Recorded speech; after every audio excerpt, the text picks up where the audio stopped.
This great gray owl can hunt in a snowstorm because although he has exceptional eyesight, he hunts mostly by sound.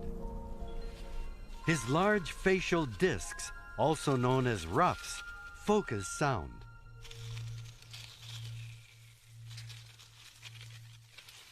But sometimes his prey, like this red-backed vole, makes his job easy.